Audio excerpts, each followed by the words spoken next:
Hey guys, ముందుగా అందరికీ ముక్కోటి ఏకాదశి శుభాకాంక్షలు అన్నమాట. ముక్కోటి ఏకాదశి వైకుంఠ ద్వార దర్శనం శ్రీ వెంకటేశ్వర స్వామి దేవాలయం మందమరి అనమాట. సో ఇది మన మంచిర్యాల డిస్టిక్ మందమరిలో ఉంది, మా ఇంటికి నియర్ బైలో ఉంది. సో ఎంటర్ అవ్వగానే లోపలికి 7 ద్వారములు అయితే ఉన్నాయన్నమాట. అంజనాద్రి, వృషభాద్రి, నారాయణాద్రి, వెంకటాద్రి ఇలా నేమ్స్ ఉన్నాయన్నమాట ప్రతి ఎంట్రన్స్కి. మిగతా నేమ్స్ మీకు ఎవరికైనా తెలిస్తే నాకు కామెంట్ చేసేయండి. సో లోపలికి ఎంటర్ అవ్వగానే 2 లైన్స్ ఉన్నాయి, ఒకటి ఫ్రీ లైన్, ఇంకొకటి విఐపి ఎంట్రన్స్ అనమాట. మేమేమనుకున్నామంటే ఈరోజు చాలా పబ్లిక్ ఉంటుంది కదా అని విఐపి ఎంట్రన్స్ పాస్ తీసుకున్నాం. సో గేట్ 2లో నుంచి ఎంటర్ అయ్యాం. సో లోపలికి వచ్చాక అర్థమైంది ఈ లైన్ కూడా చాలా క్యూ ఉందని. సో మాకైతే నియర్లీ 1 అవర్ పట్టిందనమాట దర్శనం చేసుకోవడానికి. సో ఇలా మేమైతే ఉత్తర ద్వారం నుంచి ఎంటర్ అయ్యి ఇలా టర్న్ అయ్యి ఇలా లైన్ కట్టామన్నమాట. చూసారా ఎంత పబ్లిక్ ఉందని, చూస్తున్నారు కదా, ఇలా ఉందన్నమాట ఎంట్రన్స్ అంతా. ఇలా టర్న్ అయ్యి అండ్ ఇలా వెళ్ళాలన్నమాట. సో లోపలికైతే ఇలా వచ్చి దర్శనం చేసుకున్నాం.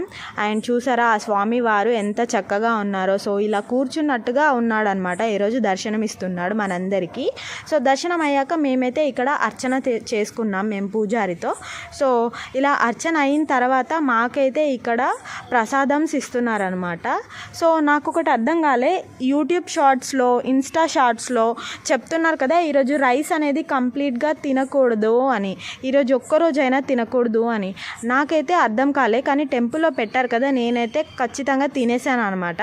సో దానికి రీజన్ మీకేమైనా తెలిస్తే అది నిజమేనా అనేది నాకు కామెంట్ చేయండి. సో ఇక్కడ టీ కూడా ఇస్తున్నారు. సో స్పాన్సర్ చేశారనమాట, ఈరోజు చాలా పబ్లిక్ వస్తారని. సో మేము విఐపి పాస్ తీసుకున్నాం కదా, దానికి ఒక లడ్డు ఫ్రీగా ఇచ్చారు. సో ఆఫ్టర్ దర్శనం ఇక్కడ శివయ్యని ఇలా సెట్ చేశారనమాట, ఒక థీమ్. అండ్ ఆఫ్టర్ దట్ చూసారా, నేను ఇప్పుడు మీకు చూపిస్తున్న ఈ లైన్ అనేది ఫ్రీ దర్శనం యొక్క లైన్ అనమాట, చాలా పెద్దగా ఉంది. నెక్స్ట్ మేము పక్కనే ఉన్న అయ్యప్ప స్వామి టెంపుల్కి అయితే వచ్చేసాం.